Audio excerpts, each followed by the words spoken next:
I married in Israel, Polish man. His name was Zibula, was born in Poland. He came from Poland to Germany after the war. He was hidden at some peasant in Poland with one brother, and the rest of the family perished.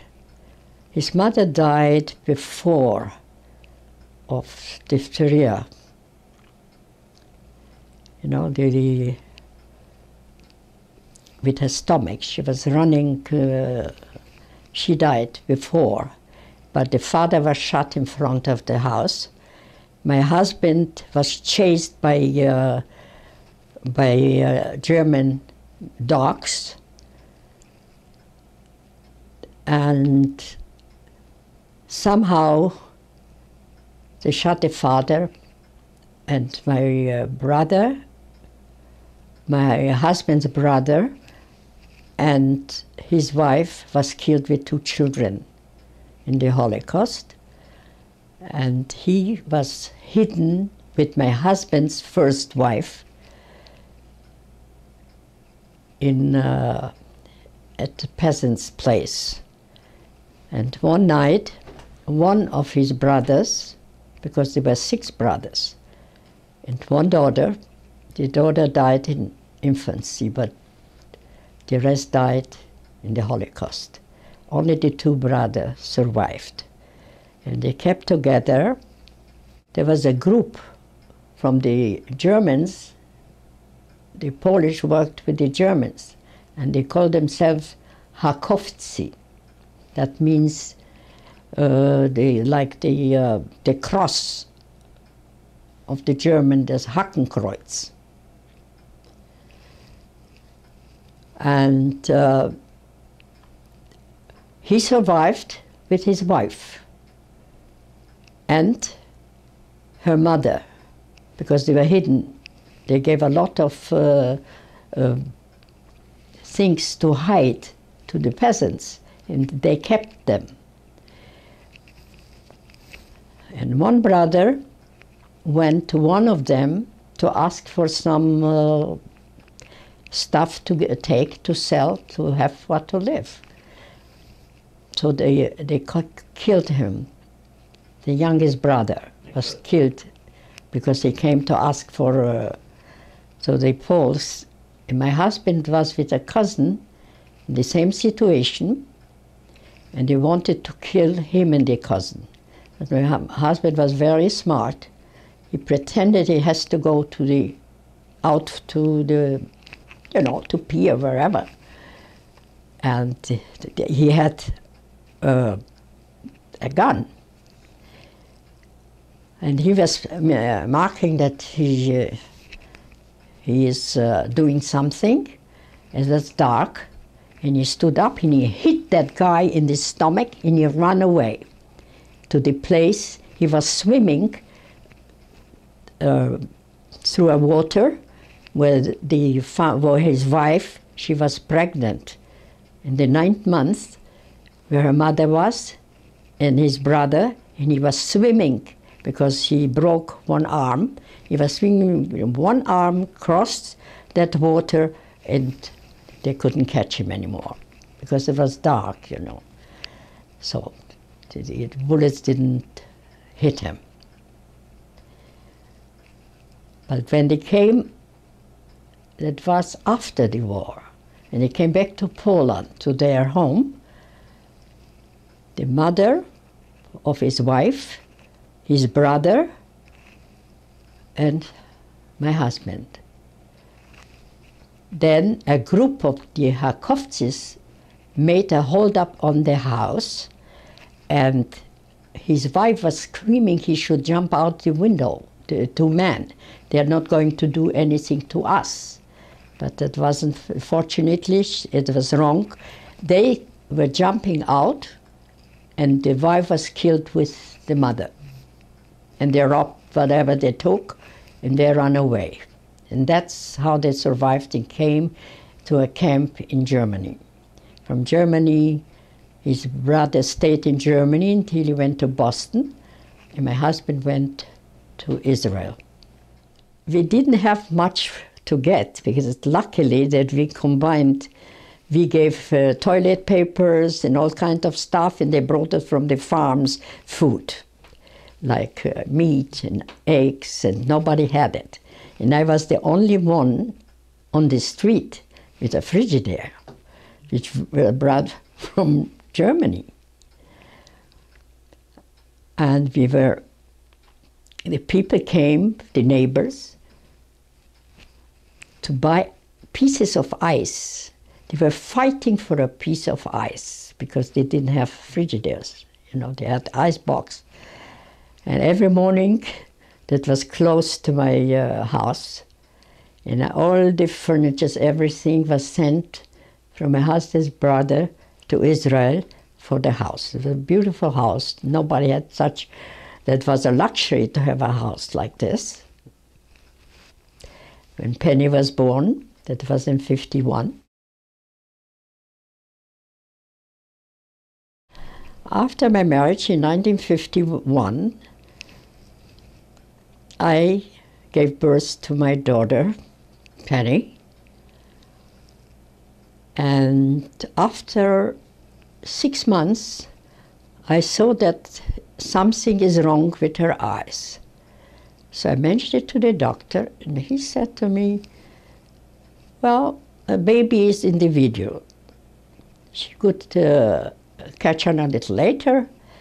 I said, no, I would like to see an eye doctor. And he sent me to a professor which was very well known in Israel.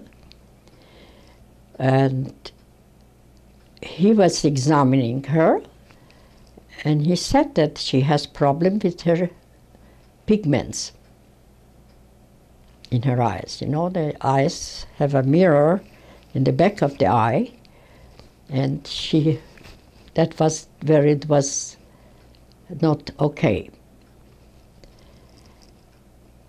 And he said, well, she's a baby, and we will see further on. But I went when she was 2 years old to Israel. And we settled down in Canada, not Israel. I went from Israel to Canada, and we settled down in Canada. Unfortunately, we came to Canada, it was a very deep depression. And we had to leave everything in Israel. They wouldn't let you out with anything, just the money you had. And we had to pay even for the expenses for the trip, and the machine we brought in and everything. So we came to Israel with $3,000, but the dollar was at that time much higher than it's now. And my husband had a good profession, and he became first cutter in fur. And he was working with that, because all his life he had business in Poland, and he was acquainted with it, and he was working in this field. I couldn't go out to work because I didn't want that my daughter should be alone, or I should hire somebody for her. I was staying home, and I was looking what I can do to do something in the house. So I started to take some brotail. This is Persian, which is very fine, just the legs from the animal. And my husband showed me about 5 minutes how he's doing it. And I took over, and I was in the house, and he was making every week one. And I got $45 for each. So I made that, and I stayed home to be with my daughter. When Penny was 7 years old, she got very sick. It was an evening, and she was crying. She had cramps. I didn't know what to do. I called the doctor. And the doctor told me to give her an enema. which I did, and it got worse. She was vomiting very badly. She was very pale. I called back the doctor and I told him what is happening. So I said to bring her right away to the hospital. In the hospital there was a doctor waiting for us, which I didn't know. He was a bachelor, but very, very emotional about that case, because he said she has a peritonitis. In the meantime, it busted, and all the pus went into her body. Then it was at night, and I looked at her, and I was scared because she was very, very pale. And she didn't talk, and she was vomiting, and there was a nurse right away called in that she should. I was there all the time. I didn't leave the hospital. And the nurse was taking care of her. I was sitting in the hall and always coming in and looking. So the doctor came, it was 2 o'clock in the morning. And they started to give her penicillin, and she was 5 days. After 5 days, there was other 5 doctors working on her, and one of them said he's going to take a test if the pus didn't go to her brain. Luckily, the doctor came out to tell me this.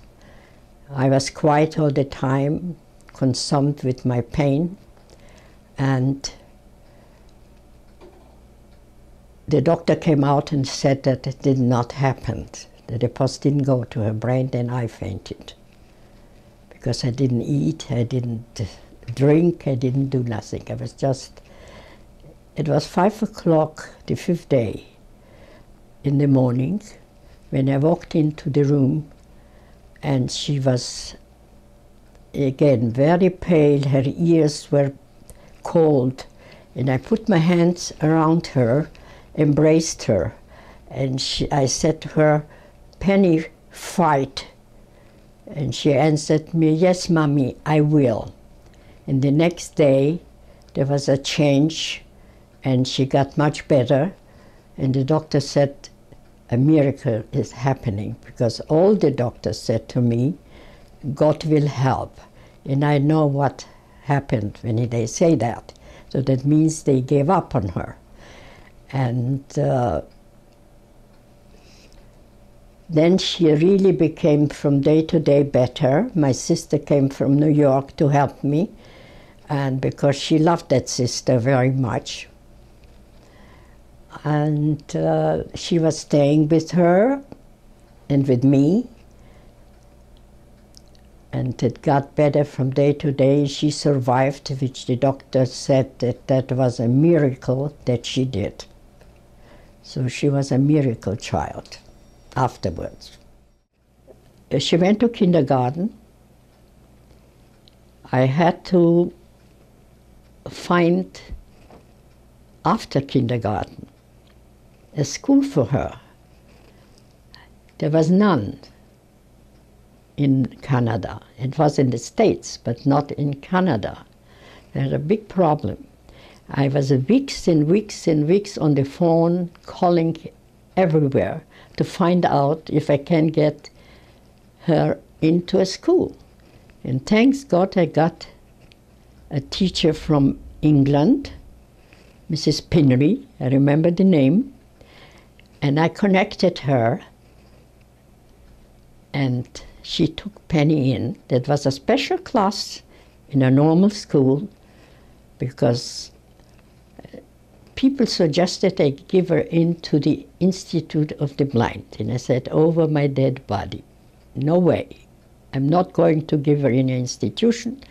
She has to get educated in a normal school. If not, a special school, but I didn't have it. So I was thinking, I will send Penny to my parents, to the States, that she should be with the parents, And eventually we are going to move to the States. But then I tried and tried again until I found a class in a school, especially for low vision people. I met a lady who was also blind, and she was, I don't remember exactly, Penny probably does, the name of her. And she invited me to her house. And she had a lot of people, and she served a table, a beautiful home, and their husband and children, you know, normal children. And I was so envious, and I said, oh my God, if Penny would be able to do that. So I had connection with her, and she helped a lot. And she said, don't worry. She helped me to get her into that school. And then when she finished secondary school, which she did very well in both languages, French and English, and I hoped when I saw that woman, so I said, I made a connection. I said, why wouldn't we Penny able to do this? So I let her do everything she wanted, to go on the swing. My friends want to kill me because, you know, they were overprotective with their children. They were running around with a piece of bread that they should eat, at least give a bite. I didn't do that. I said, when she will be hungry, she's going to come in and ask for food. And she did. You know, I let her do absolutely everything. She went on the swing, she was standing up and swinging, and my friends, they were screaming at me, she will fall down. I said, listen, a normal child falls down too. But I was letting her do. I had conflict with my husband because he was very overprotective, and he was against that. But I said, listen, let me do the work with Penny, okay? You do your work, I do my work. That's my work. And thanks God, she became out unbelievable. I was right. She had a fantastic brain, Penny, and she made it. Thanks God for that. She went to learn to cook. She had a teacher coming in who, from the Institute for the Blind to crochet or knit. And she was interested in everything. If she saw somebody knitting or somebody reading, she was listening. She was very, very alert, very alert. Until today she is. She finished secondary school. And in the high school, they didn't have a special high school for her. So I went to Mrs. Pinnery, and I told her my problem. I said, where am I going now? So she said, listen, I will talk with the principal who was nearby where we lived. He's a friend of mine, and let's see if he's going to take her in. And she told her that Penny's a very good student, and they took her in. They had help from students which were reading to her, and there was no reading books at that time for her. So I had to read to her. You know, until 2 o'clock in the morning I was making in both languages, English and French, and Penny memorized because she had a fantastic brain. My mind was always on Penny, how she's going to come out, how she's going to cope. And she was always getting a chip on her shoulders, that she's not pretty, she's not going to marry. You know, she got in a depression. So I talked her out. I said, that's not so, you're a very pretty girl, which was really true. She was. She was pretty, she was intelligent, she was she wanted to do anything she saw. She was interested in looking when people were crocheting, and she talked a lot. She liked to talk a lot to people, so she chose to be in public relations, which she did. And when she finished high school, then she went to college, but she refused. She didn't want to go to college. That was her, the teenagers thinking. And she said, I'm not going to go to high school. I said, well, so what do you think you will do? I want to go to work. I said, oh yeah? You think you're going to get work with your education? You need very good education. You have to go. But she didn't listen, and don't you think for a minute, I said, that you are going to stay the whole day in the house at the time where you are not working. And I said, okay, I said, okay, then let's see what kind of a job you will get. So she went to the principal, and he suggested that she should go and work in a place where old people, retired people, I don't know, are working there. She didn't have with whom to talk a word. But she didn't tell me that, because she didn't want, because that's what she chose. And you know what she did? She was counting pills. And they did make very little on that. And she didn't want to tell me that she's not happy there. And I knew she's not happy. So I went to the principal. She didn't know. It was a psychologist in that business, and I talked to him. And he said he's going to test her IQ and not to worry. And it was very close to starting college. As a matter of fact, it was already done. Everybody was in, but she didn't want. So I went to that psychologist and I spoke to him. So naturally I didn't want to tell Penny because she was jump on me. So I talked to him, and he said he's going to test her IQ, and he's going to see what he can do. And one day he took her to Sir George University and talked to the decan there, and he said she should write him a letter why she doesn't want to go to college. She wrote a beautiful letter. I don't know what she did with it, but it was a beautiful letter, and he accepted her. She was late, and he accepted her. So she went, and she came out with 2 degrees. One she had from Sir George, and the other one in McGill. And then she started to work. She was in public relations, and then she met Simon,